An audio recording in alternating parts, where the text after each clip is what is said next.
Excellent. Welcome and good morning. Thank you so much for joining the third in our series of 4 Western Water Resilience workshops in 2024. We're focused on empowering ag advisors to partner with small-scale growers. My name is Ashley Rude. I'm co-director of the Dry Farming Institute. I've spent 2 decades working at the intersection of conservation and agriculture in the nonprofit world, starting in the deserts of my home state of Arizona and moving through California and now the Pacific Northwest, where I'm based in Oregon. It is so fun to start seeing folks introducing themselves in the chat and seeing how folks are coming together from the bioregion.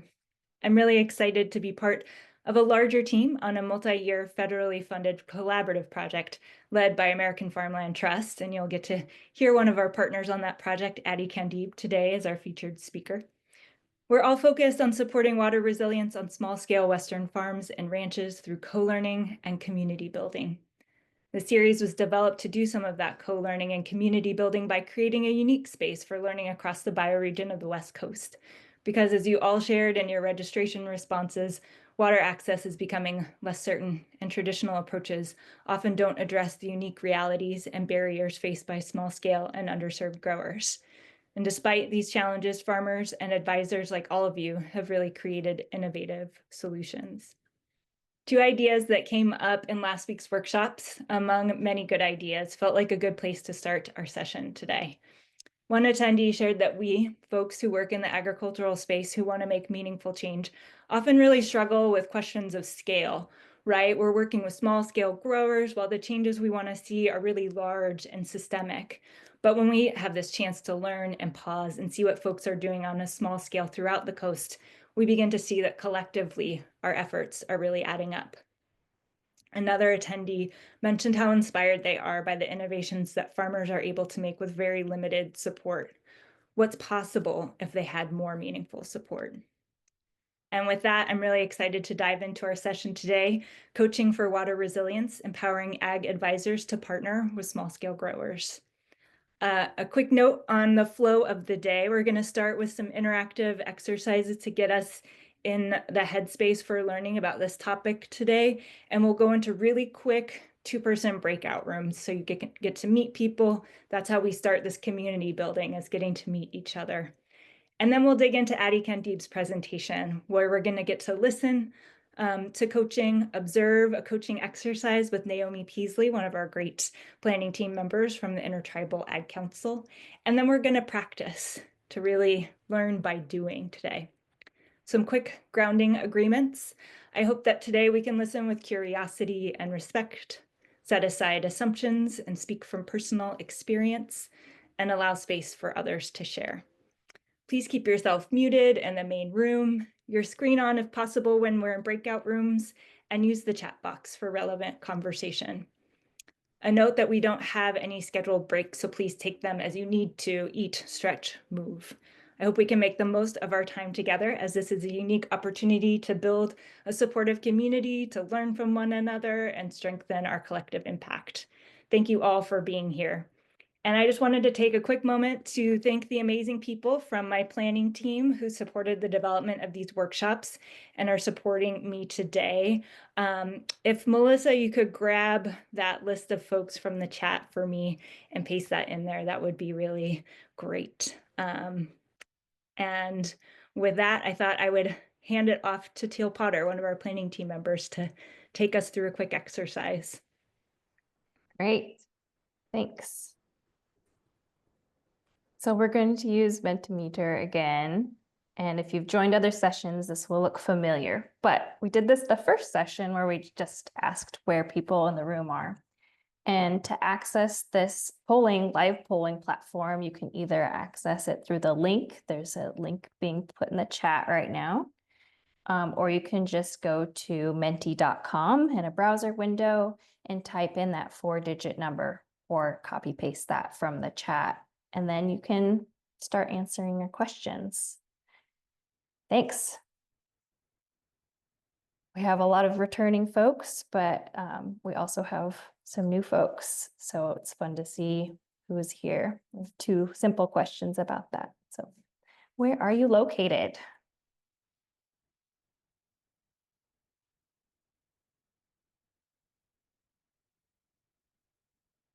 We've got the full span north to south again. Folks from all over Washington, that's cool. Great to see despite this big storm that came through and really took out some power. So great to see the Washington folks representing today. I'm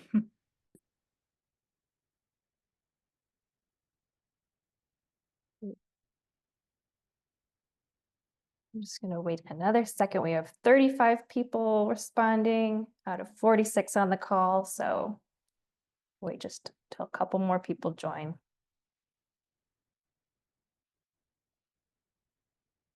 We might be stopping there.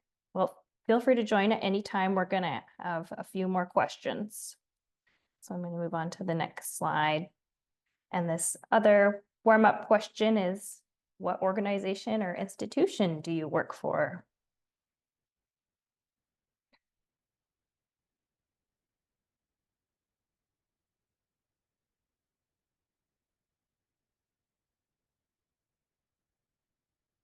And if you're just tuning in, you can access this platform through the link in the chat or in a browser window at menti.com.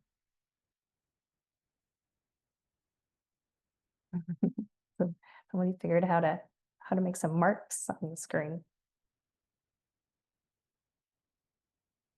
Okay, lots of folks from conservation districts and nonprofits today.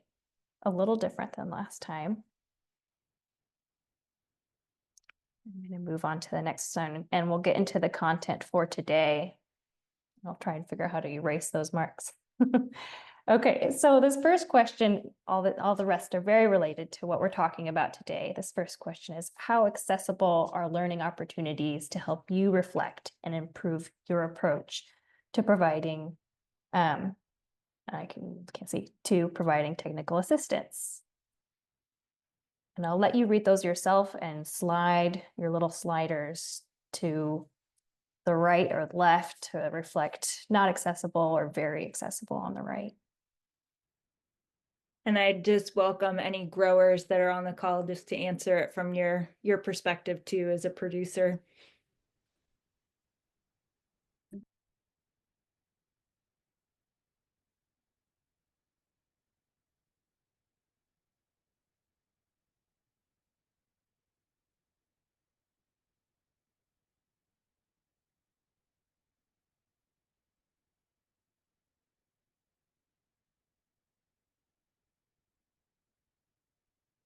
If you're looking at the groups screen, what we're seeing is the average of everyone's responses showing up.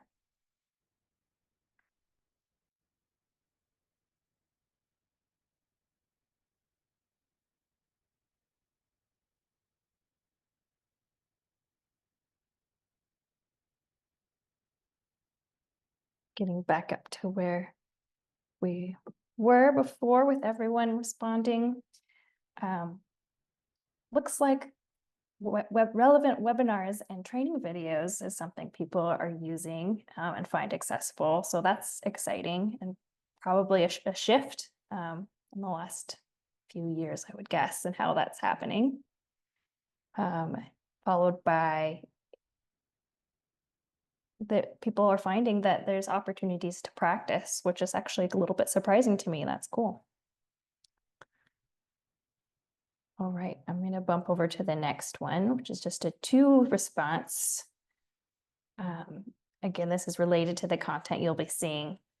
How effective do you think the traditional role of technical assistance providers has been in supporting producers as described below? As the TA provider acts as an expert, or the TA provider's role is to provide information and solve problems? Respond to both.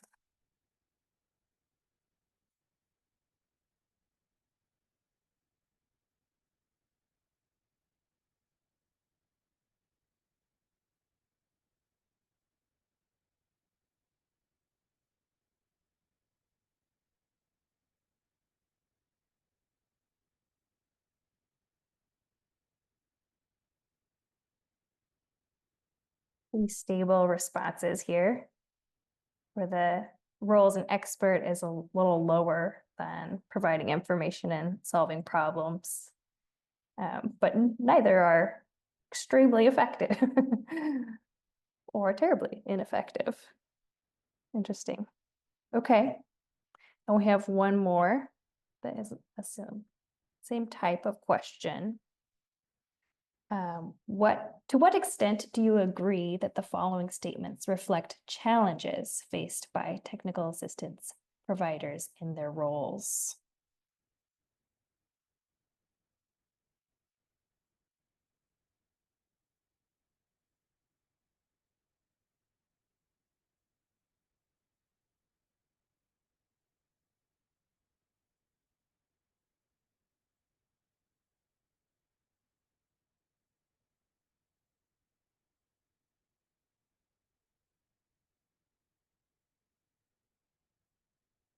I strongly agree is a challenge.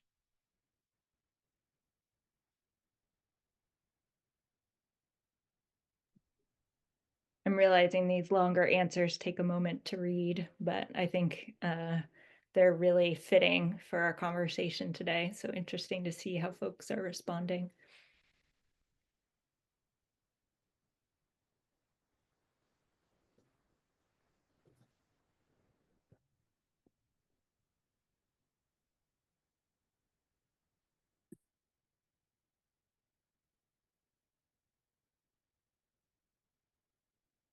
The responses are slowing down here. So really pretty similar agreement across all these different responses, but the highest one is that TA providers feel disempowered to provide support in areas where they lack expertise. And I just see an additional question from someone about the traditional approach, and I think we'll get into that in a little bit more detail in our session here. It'll be good to dig into.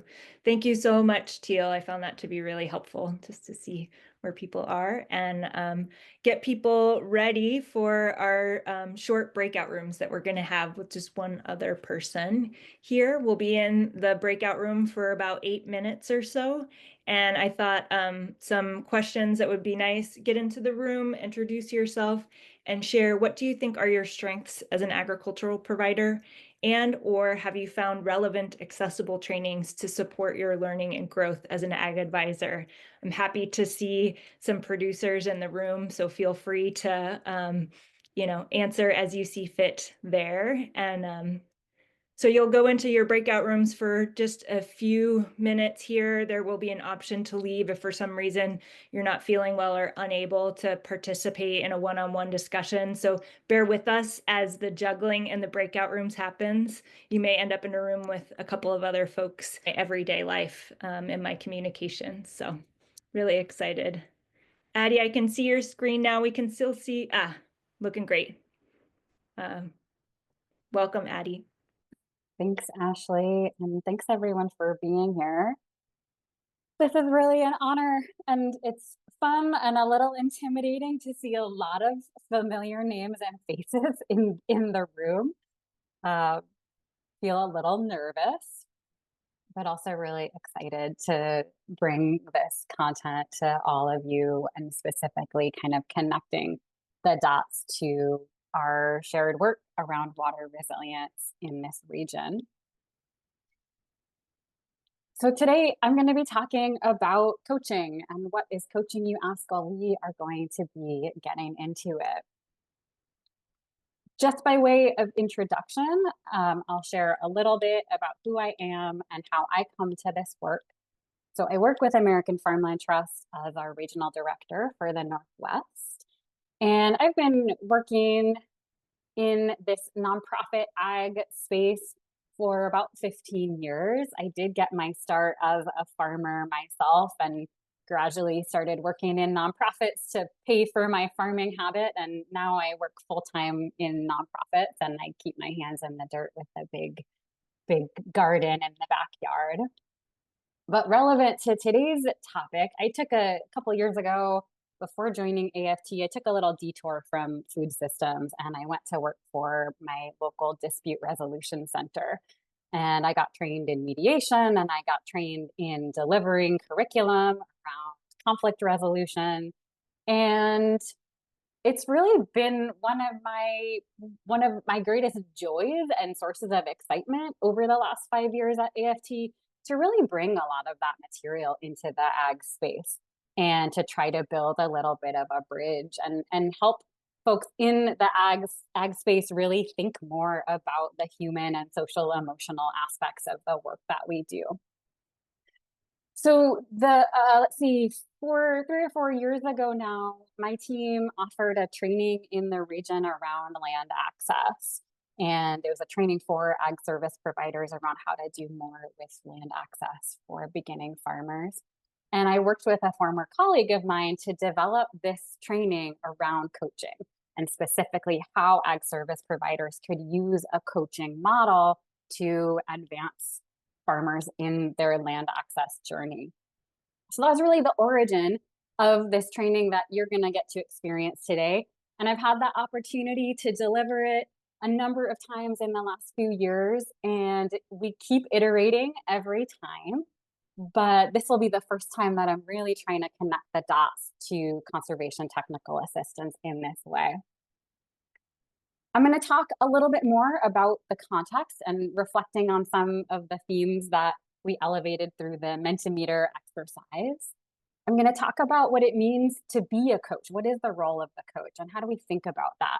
And I'm going to give an overview of some of the core coaching tools. We'll take a little pause for questions, and then Naomie, who's on the planning team, and I are going to do a 10-minute demonstration of what coaching can look like in an ag context. And after that, you are all going to have the opportunity to practice some coaching with your peers. And I have noticed in doing this training with other groups that there's a tendency for people to drop off the Zoom just when it comes time to step into those breakout groups. So I want to invite you today to maybe challenge yourself by sticking it out, even if the thought of some practice pushes you out of your comfort zones. Practice is a really important way that we internalize and process our learning, but it's also a way to show respect for the amazing planning team and the hard work that they have done to put this training together for you. So that's my challenge to you, is to make it all the way through to the other side, even if it gets a little bit awkward at times.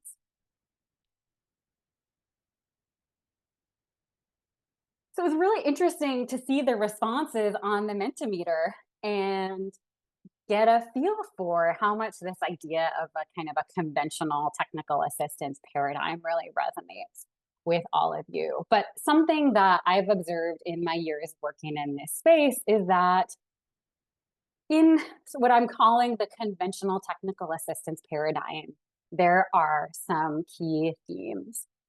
And that is that we really expect technical assistance providers to be experts in the material that they're working on. And that the role of the technical assistance provider is A, to provide information, and B, to solve problems. And that puts a lot of pressure on the TA provider to have the answers and to know how to solve problems, even if they're problems that they're kind of removed from. And it also, I think, has the effect of making that technical assistance relationship feel transactional, in the sense that a producer comes to a technical assistance provider and they get information back, and it's not always the information that they need. It may just be the information that that TA provider has. Meanwhile, the role of the producer is just to accept that information and the solutions provided, even if it's not quite the right information and the right solutions. Now, this may not resonate for all of you, but this is some of what I've observed. And I think the challenges with this framework is that, again, I've already said this, but TA providers feel pressure to be experts. They feel disempowered to provide support in areas where they lack expertise. And it seemed like that was one where most folks in the room resonated with that.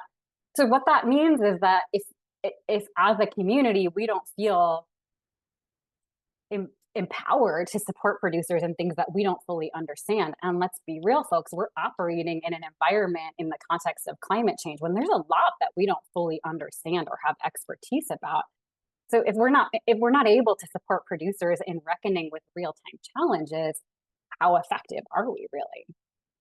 TA providers feel responsible for producer success, even though it's on the producer's shoulders to take the information and go implement it. And I think there are times, and I experienced this as a farmer, that there is sort of this one-size-fits-all solution thinking where there's one program, and if you don't fit into the program, sort of tough luck. And the argument that I'm going to make is that this framework is hard on technical assistance providers, and that it's often not meeting producer needs, particularly when we're talking about producers who are Black, Indigenous, and people of color, who come from other marginalized backgrounds, or who, in other ways sort of don't fit a conventional paradigm of what the TA provider is expecting to walk into the room. And to reinforce, it's not just me saying that, this reflects some of what we have heard. I want to share some producer perspectives, and to give credit where credit is due. As part of the land access training that we did a couple of years ago, we worked with EcoTrust to put together a module in that training, really helping to paint a picture of the systemic history of discrimination and land theft and dispossession that is embedded in the conversation about land access. And one of the things that EcoTrust did in putting together that module was they went out and they talked to some BIPOC producers about their challenges accessing technical assistance. And I want to share some of the salient points that came out of those conversations. And these may be hard to hear, but I think they're important for us to hear. So they included things like technical assistance providers are dismissive. They don't believe you can succeed in what you do. Some technical assistance providers don't see themselves as service providers. They see themselves as gatekeepers. They don't approach their work from the "I'll meet you where you're at" point of view. Technical assistance providers need to care about their jobs, take time to ask questions and learn about the farmer, humanize the situation. I wish technical assistance providers would see themselves as care workers or caseworkers. The only difference between the technical assistance provider and the farmer is power. Technical assistance providers have to be an extension of the farmer. Folks are looking for a hand in, not a hand out, just asking for an open door. Can you help unlock the door? Be prepared to be honest and vulnerable. You don't have to know all the answers. Really love that last one, and I think it speaks to what we're doing here today. So what if we shift this paradigm and say, what are the tools available to us to approach this work in a different way that may have different results for us and may also have different results for the producers that we work with? And in order to do that, I think we have to look holistically at the many roles or the many hats that a technical assistance provider wears. This fun chart here shows that I've sort of broken the roles into these four big buckets. And on my right, you have roles that are more active, where the TA provider is more involved in a hands-on way. And then on the left-hand side, you have the less active, where they're more involved from the outside, but not in a hands-on way. And then you have on the y-axis, the sort of spectrum between facilitative and directive. And what we mean here is, when I say directive, I mean being directive is sort of telling someone what to do in a one-directional way, whereas facilitative is more about holding space and making room for conversations without necessarily knowing where the conversation is going. So if we look at the upper left quadrant, that's where we find coaching. And that's where we're going to spend most of our time today. Coaching is more facilitative. It's really more about holding space for conversation, and it's a lot less active in making decisions and taking action. Providing information is also more, it's more directive, because you're saying, here, this is the information, this is the solution. It's also a lot less active in decision making and action. And I would say that information resource provider is where a lot of us find ourselves a lot of the time. Now, some of us might be in more of a mentor role, particularly those of you who might be working on incubator farms, or those who are in kind of ongoing relationships with new producers. Mentoring can be very facilitative, but it can also be, you can be very involved in supporting someone to make a decision and then ultimately implement on that decision. And then the last one here is the role of the advocate, where you are doing the work, being that extension of the farmer, as we heard about, being more directive about what needs to happen, and also taking a role in the decision making and carrying forward the action, often on behalf of the producer. So I think this conversation about the many hats is really important. As we move into talking about coaching, and I offer you some tools in that space, I want to be clear that coaching isn't always the right solution. And that it's important when we think about coaching, and I'll talk about this a little bit more later, to think about getting consent and recognizing that there are other tools available to you in your toolbox. And one of the things you get to do is be very intentional about what hat you're putting on when, and what hat is the best hat for the solution at hand. So moving into talking more concretely about what coaching is, there are some core principles here that really underpin this approach to the work. I mean, there are two things. One is that the coachee, in this case, the farmer, the producer, is a capable and resourceful individual. So we're starting from the premise that this person who's coming to us for information is capable, and they are resourceful, and they have skills and information and knowledge. The second core principle is that our role with a coaching hat on is to foster resilience and self-reliance, to help the coachee or the producer identify their sense of control. So really about creating the container for the coachee to solve their own problems and identify their own next steps. And then to provide then sort of the role of the coach can be to help to provide some accountability in supporting the producer to follow through. I'm going to talk through 3 sets of tools. The first is constructing a map. The second is reflective listening, and that's a really deep topic, and I'm going to blaze through it. And then the third is coaching questions. So constructing a map as a coaching tool. Let's say that you have to get to an on-site, in-person meeting, and you've never been there before, and you put the destination into your Google Maps or your Apple Maps, whichever one you prefer, and it sorts through all of the data for you, and it gives you the fastest, quickest way to get there, which is kind of what you see on this green line. And I think sometimes technical assistance providers fall into this trap of sort of being the Google Maps of information, where we say, well, based on what I know, here's the quickest way to get where you're trying to go. This is the solution for you. But when we do that, we don't necessarily stop to say, are there other interest points along the way that you might stop at? Or perhaps you really prefer to avoid the freeway because your vehicle doesn't go above 50 miles per hour. And so we should really look at a route that is perhaps a little bit more circuitous, but is going to make you feel safer.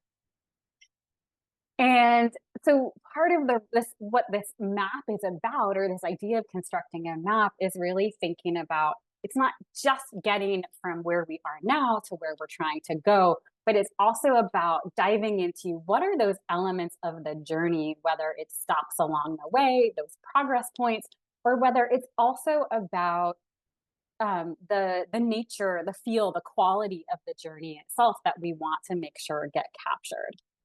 So our role as a coach is helping someone to chart a course that's really going to meet their needs, and then also sort of holding them accountable to getting there, and then helping them to celebrate and feel successful when they do.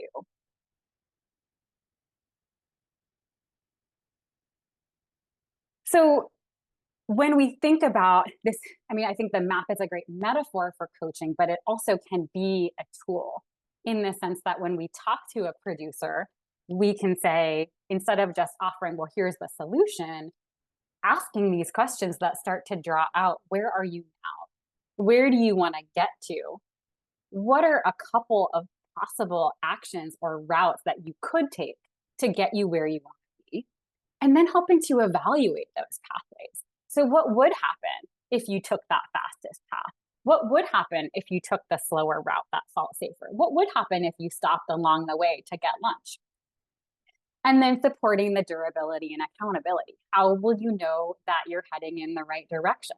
Let's make a plan to chat again in 2 weeks and check in and see whether you've been able to take the steps that you said that you want to take here.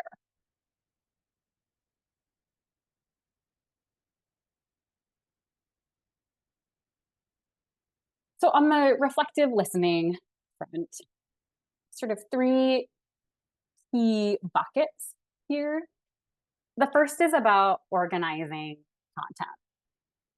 And when I say organizing content, I often like to offer that there are 2 kinds of people in the world. There are lumpers and there are splitters. There is a sort of people, when they get a bunch of information, they are really happy having all of that information in one bucket. And then there are the kind of people that when they get a bunch of information, they immediately sort of categorize it in a bunch of different buckets. As a coach, it can be really helpful for us to do that sorting of information. When someone comes in with a problem and they say, and this is going on, and this is going on, and this is going on, and I don't know what to do, to start to parse out, okay, well, I'm hearing that there's this part of the problem, and I'm hearing that there's this other element, and then there's this factor going on that's influencing your decision making. Let's start to address each one of those components on its own. Or let's start to isolate some of the pieces so that we can address each one of them uniquely. So that's organizing content. The second is identifying the underlying interests and motivations that might be driving someone to be engaging with their problem in the way that they are. Really helping to draw out what's most important.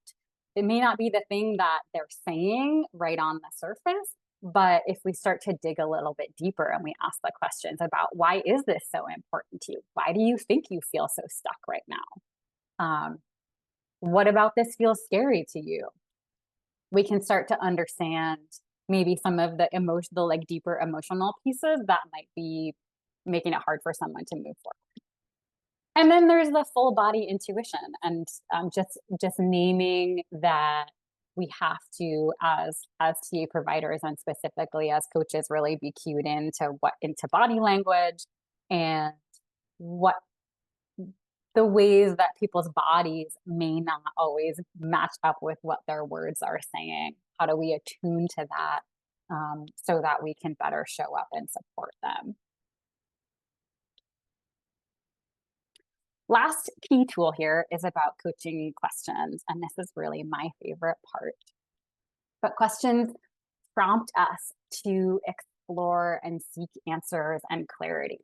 And as a coach, just being curious is often enough to get someone to start talking. By asking questions, as we've already shown, we can help someone to map out a path. And I think this, and I'll offer this sort of word of advice going into the practice later, that this work is flexible. And I think you don't have to worry about necessarily asking the wrong question, because if the question you ask doesn't get at what you were hoping for, you can always ask a different question. So some basic ones that are just good tools to have in the toolbox are things like, I am curious to know more, or tell me more about, can you say more about that? And then there are other kinds of questions that we can ask. So these are a couple of categories of what I would call perspective changing questions, the time bound questions, thinking about the future. If everything worked out, where would you be a year from now? If we're able to fix this problem for you, what is a year going to look like? Or what's the situation going to look like in a year? Or thinking about the past and calling on that person's sort of internal resilience and past experience. Like, how have you dealt with similar situations in the past? How can we learn from that? What can you take away from past experience that might support you in this moment? Then there are the third person questions where you're saying, if I were let's put the coachee in the position of being the advisor and say, if I were dealing with this, what advice would you give to me? Again, tapping into that person's own internal expertise and resilience. And then bringing in other perspectives. What advice do you think someone else would give you on this? What would your spouse tell you to do in this situation? Or what would your farmer mentor do in this situation? Then we can talk about the sort of macro versus micro questioning. And I will just say, we do have a handout with many of these questions on it, and we will get that to you before we go into the practice. So I know I'm moving through this kind of quickly, but it's not the last time you're going to see this content. So I would say the micro are the really in the weeds questions where we start to dig into the detail and say, okay, when you say that, what do you mean? When you use the word success or you use the word whatever it is, fill in the blank, what does that really mean to you?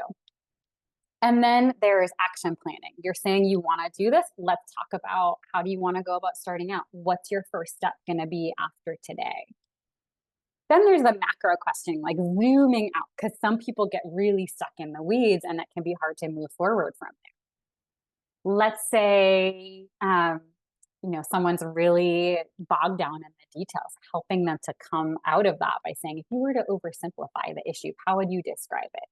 And you as a coach, you have some real resource here in saying, like, I don't know the situation. I'm not an expert in this. Like, dumb it down for me and really just try to help me understand at a high level what's going on.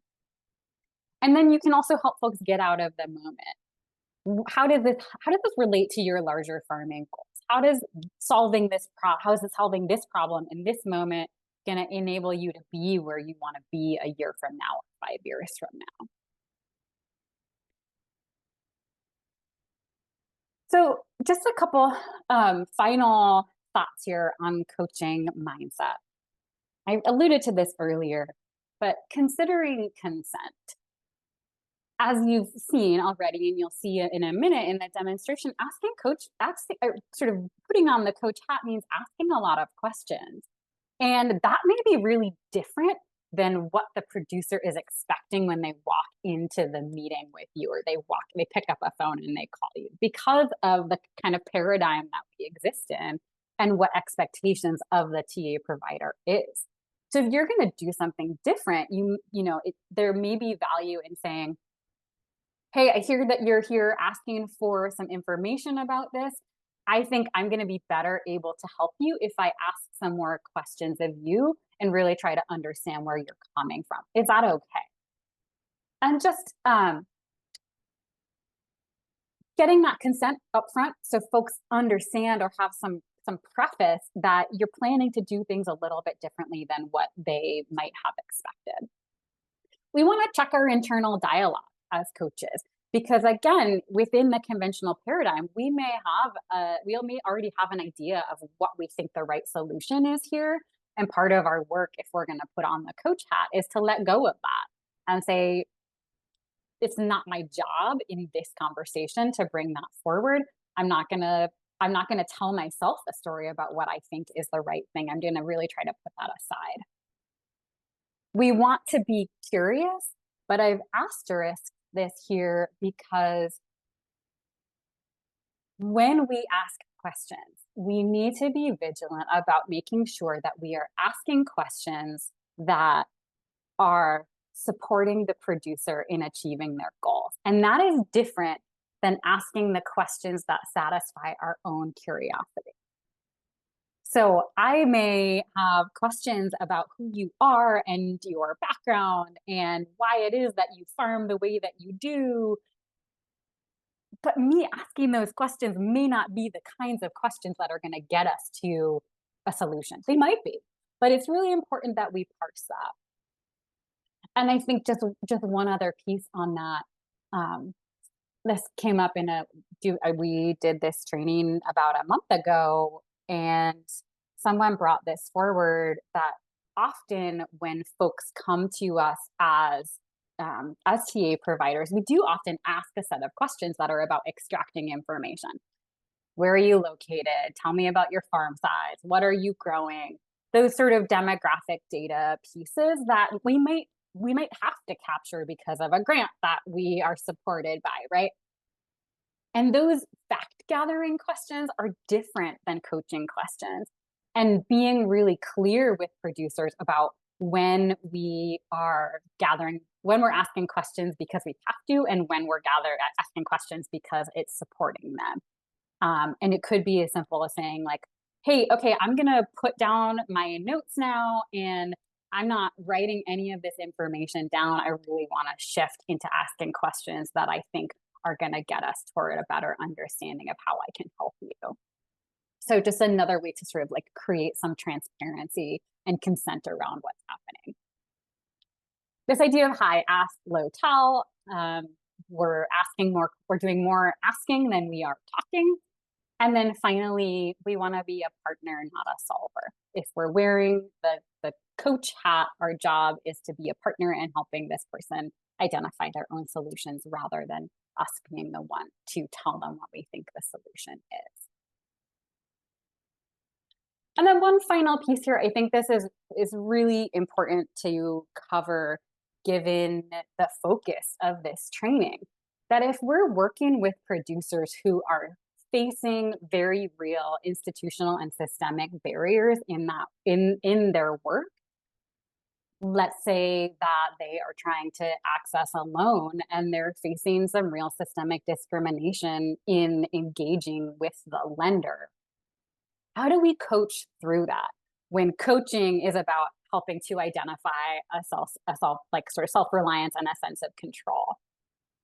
It's really important that we not try to coach people to solve things that in some ways are beyond their solving, because these problems are bigger than just us. So a couple of thoughts. One is it's really important that we validate the barriers and the challenges and say, I see you and you are experiencing this systemic discrimination, and that's effed up. We can help to sort for what, there's a word missing on my slide, I apologize. But helping them to sort for what are the pieces that they have control over and what they don't have control over. So you have control over whether you have your paperwork in order and whether you get it in on time. You have control over how many times you call the person to follow up. You don't have control about whether they follow through and the decision that they make. Well, let's focus on doing the pieces that we can control. So then we can coach on the things that they do feel like they have control over. And then when it comes to those bigger systemic pieces that they can't control, we can take off our coach hat and say, okay, I'm going to put on my advocate hat. This is where I'm going to be a partner with you in going to the lender with you and really trying to push this forward. Or I'm going to try to find resources and connect you to other people who have experienced a similar challenge.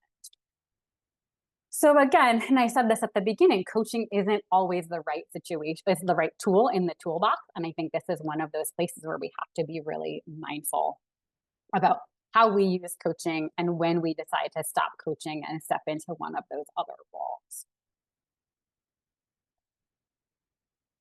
So with that, I am going to stop my share. And we have just a minute or two for questions. before we go into our demonstration. So Maria, are there any burning questions in the chat that you think we should cover? The only one, Naomi had a question of what state does the RCW pertain to, and it was answered in Washington. And then Diane Chaplin said questions that serve the producers versus our own curiosity. Yes, so it was more like a comment. Excellent. If there are any other questions, you can put it in the chat. And I thought I would just add, I think in terms of the advocacy piece, there's a lot of different levels and meanings to that word in this context. Yes, in some cases it's talking about policy, so sort of maybe advocacy with like a capital A, but then there's other ways that we're actually going to get into in our session the next time we meet on the 5th of December about understanding the power that you have to be able to use that to support moving these other, levers around systemic issues that aren't necessarily in that policy realm. So I just think advocacy can mean a lot of different things. Yeah. Yeah, that's really helpful elaboration, Ashley. Well, in the interest of time, I want to shift into our demonstration so that you have a sense for what this all could look like. And just huge gratitude to Naomie Peasley, who agreed to be my partner in this today. And I asked Naomie to come forward with a challenge or problem that she's thinking about. And I'm going to ask some questions, and we're going to take about 10 minutes and see whether in the space of that conversation we can get to a little bit of movement. I don't really, other than having a general sense of what the challenge is about, this conversation is totally unscripted, and we're just going to see how it goes. Yes, I'm excited. I'm throwing this at you, and I'm excited to see how this plays out. I just want you all to know I have my piece of paper because I'm ready to take notes so I can move forward on my own side with this situation that I am dealing with as an ag producer. So Right. Addie, I'm just gonna go at it and let you know, and let the group know I am a farmer, a rancher. I'm single and just me, single mom, trying to make it happen within reservation boundaries on fee land, which could be a whole other ball of wax for everybody to understand. I bought the place and it has an established in-ground irrigation system all the way around, just in the yard, in the hayfield, in the pastures, in my garden, everywhere. I have had, and I'm teaming up with some USDA and conservation groups to move forward with some stuff I'm really excited about. However, I feel torn because they want me to do all this big stuff like, hey, let's get a pivot. Hey, let's change your water system. Hey, let's get you a new pump and let's do all of these things. And I'm really intimidated right now. And what's wrong with what I have? And I'm just trying to figure out what do I do here when I don't know what to do? Because I'm a first-time farmer. I don't know what's going on, what's wrong with what's here, and do I trust these folks? So there you go. Thanks, Naomie. There's a lot to unpack there. There's a lot to unpack there. So I'm hearing that you're a first-time farmer and that you're working with some conservation professionals who have some ideas about what you could or should do, and you're unsure of how to move forward and how to evaluate the sort of the value of what you already have. Am I accurately capturing the? Yeah, I guess more specifically is this pivot. They really want me to put a pivot on 10 acres.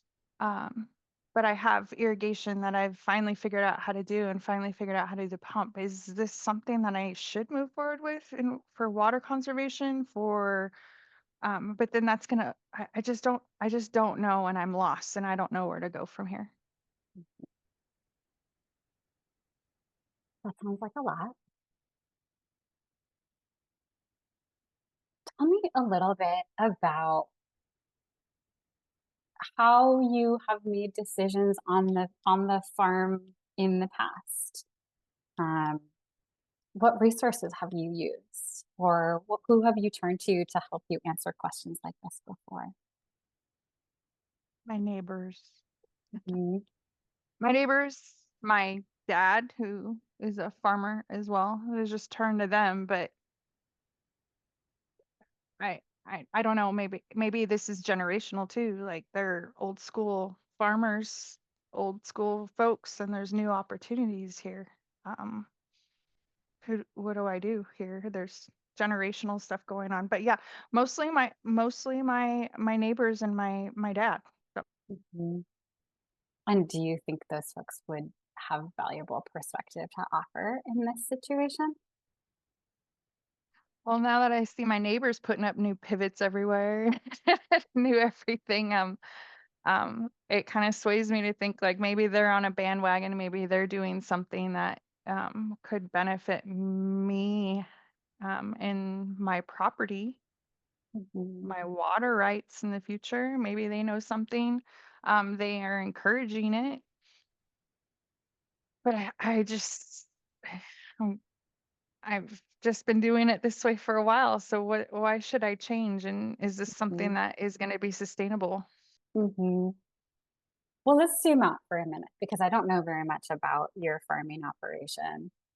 If you think 5 years down the road and your farm is just rocking and you're growing a ton of food, tell me a little bit about what that looks like, what sort of success would look like to you in that space.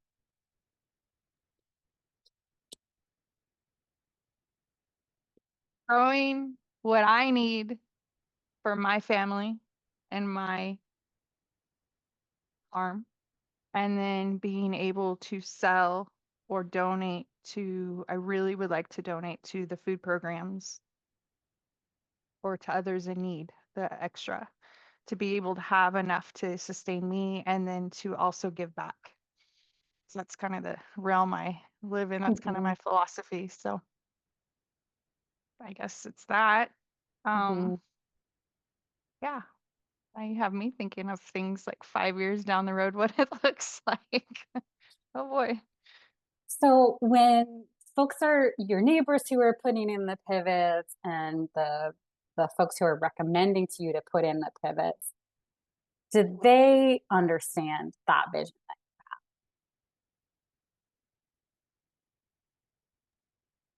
I think so. Yes. I think so. And their thing is like, hey, you could conserve water. You could have more a better water coverage. It won't Mhm. be affected by the wind or the weather, and it will conserve better and be better for everybody. That is their thing. And I'm just had a light bulb go off like, oh, okay. Well, maybe there's the generational thing here. Like technology has improved. Maybe I should take advantage of this. Mhm. Maybe I should think about finding the capital to put that in, Mhm. which is a whole other challenge right there for small farmer, underserved. I know that there's funding out there, but where do you even begin with that one? So Right.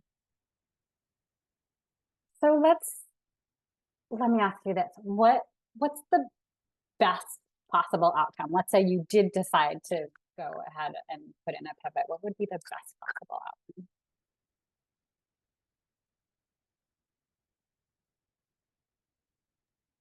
I'm not digging up lines every 2 days. um, my my yield is better. Um, better coverage all around and not having to worry about the pressure or unclogging rocks under the ground or changing sprinklers, or I guess maybe less maintenance in the long run, or the physical toll that it takes on me and away from time with my family and work. Don't tell my boss. Away from my family and work. Mhm. So there's some real potentially positive outcomes that could flow from, no pun intended, from making this change. What about what's the worst possible thing that could happen if you decided to make the change?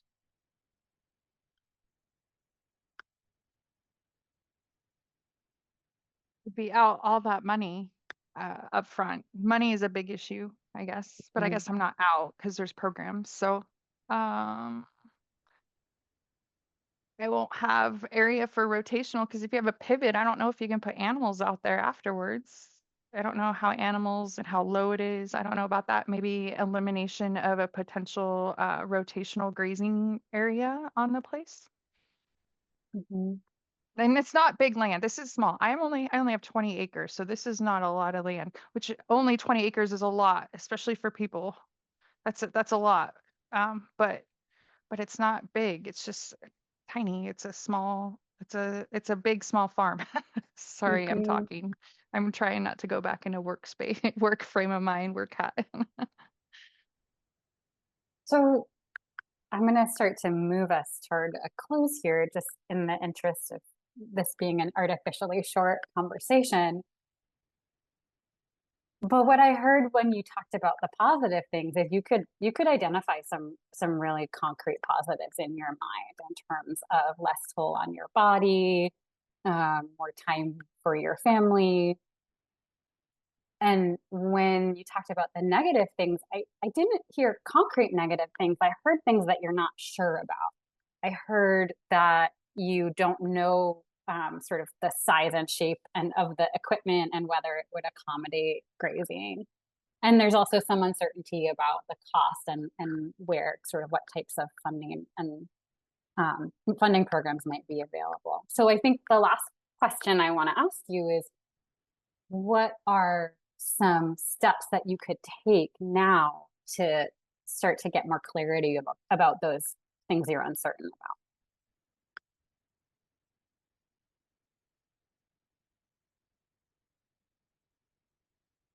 You're muted. I didn't want you guys to hear the dogs barking at the UPS guy. Um, I I think that I need to, so what I'm hearing you say is I should look into eliminating the excuses and make things more concrete.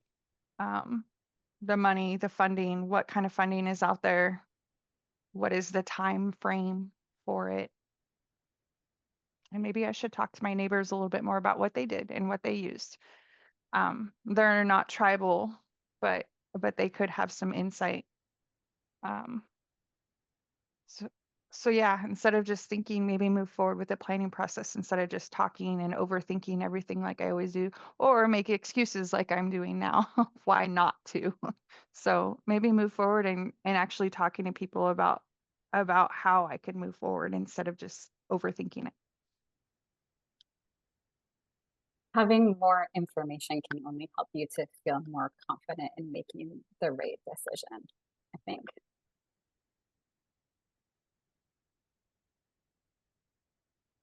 Yeah. Okay. Gathering more info. And here I'm thinking, literally in my role as a technical assistant, I have been helping everybody else eliminate their excuses and have a plan, and I have yet to do that for myself. So this is a great self-care thing too, by the way, Addie. I just want you to know that. Thank you so much for being willing to be vulnerable and share a little bit and just walk down that road with me in the conversation. Before we shift into giving folks an opportunity to practice themselves, I'm curious, and folks can, I'll defer to the planning team here if you like to just have folks put things in the chat. That works for me. Things that you observed or things that you might have done differently, or other questions that you might have wanted to ask if you were in the coach role in this conversation.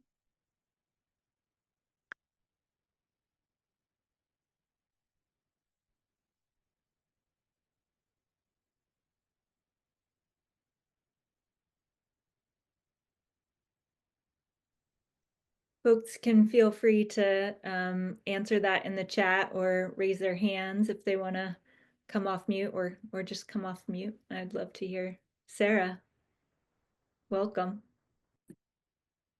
Thank you. This was super helpful because I have 50 plus producers that I work with from all different backgrounds. So keeping all the things straight, and you just kind of showed that I don't know what a pivot is.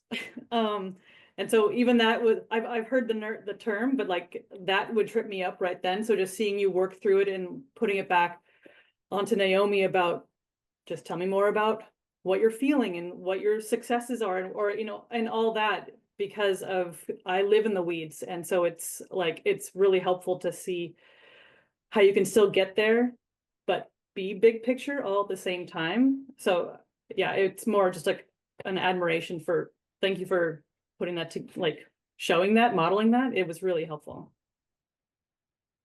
Thanks for that feedback.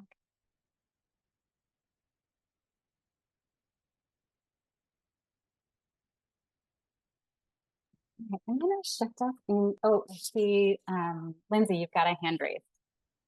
Yeah, I agree. This was really helpful, and I was really enjoying listening to this conversation. And I'm curious, in this situation, Addie, you seem to recommend to Naomie to maybe go back to her community and those around her to find these resources that are helpful. And in what instances do you tend to think about the producer maybe going back to their community versus finding outside resources, and thinking about how do you recommend to people you're working with the various networks and resources that you're aware of, and kind of navigating some of that? Because I think there are some challenges that come with trust or mistrust between producers and various organizations and groups and representatives of government. And so how you kind of think about some of that when in conversation with producers. I think that's a great question. And again, this sort of artificially short conversation, I think something that I would have been interested to dig in more with Naomie was sort of, aside from talking to neighbors and family, sort of, are those the best people to advise on this situation? And if not, are there resources that Naomie's already aware of that she could connect to? Or is that a place where I can help and say, I'm aware of these other producers making a similar, who have similar production goals or in similar growing environments, and maybe I could connect you them and play like a facilitative role there. So I think that's totally a place where, in this conversation, it could have been valuable to dig in a little bit more and think about how do we make sure Naomie has connections to all of the people that can help her gather the information that she needs. Yeah, Naomie, go ahead. I want to remind everybody this is completely unscripted. I threw this out there right now. She had no idea what I was going to ask and what I was going to talk about. And this is real stuff for me that I'm dealing with, even as a TA, and all the resources that I have. But that this framework has completely changed everything I do in my position. The short talk I've had with Addie has completely changed where I am having to solve the problem and get a solution and solve it now from point A to point B, and rather thinking like, how can I help them think through their own process and find their own path that maybe is different from my own, and what can we both learn from the experience? And it's just been so eye-opening for me. So thank you, Addie, for this, and thank you guys for this training. Thanks, Naomie. I want to shift us into an invitation to all of you to practice this with one another. And I'm going to share my slides one more time, just because I've got a prompt here.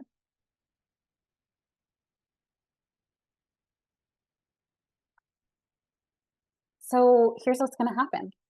The amazing planning team is going to get you into groups of 3. And in your groups of 3, I'd like you to choose roles. A coach, a coachee, and an observer. You're going to do 2 sets of practice here. So if there's someone in your group who's really just like, I can't do this, this is way too much for me, you can sit in that observer role both times. So that's okay.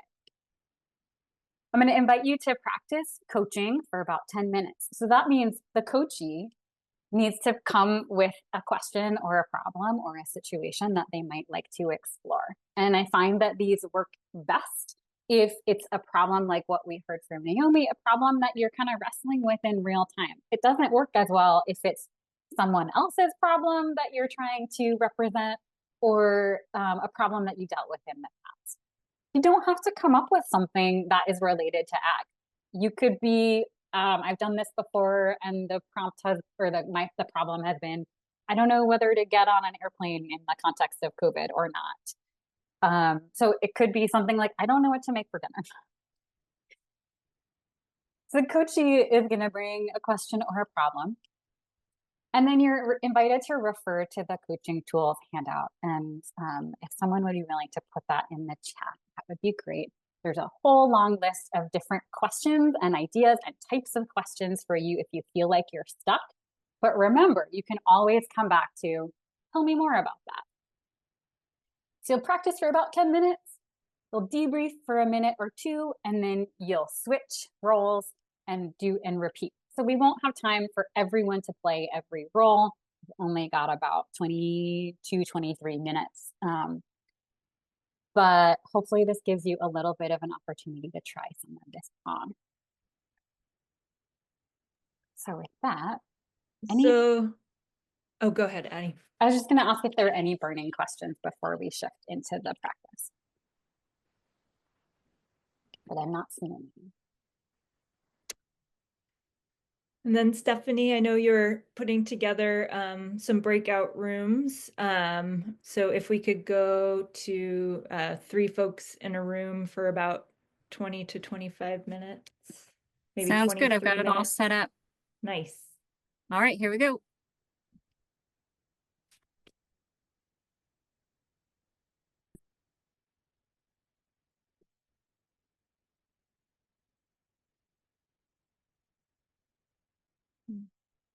And I'll add the handout. Great.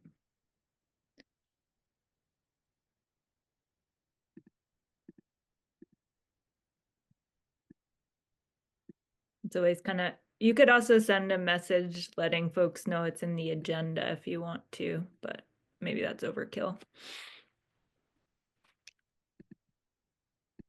Let's see. Just trying Wait, to I need to, let me put it in there actually. Yeah. Copy link.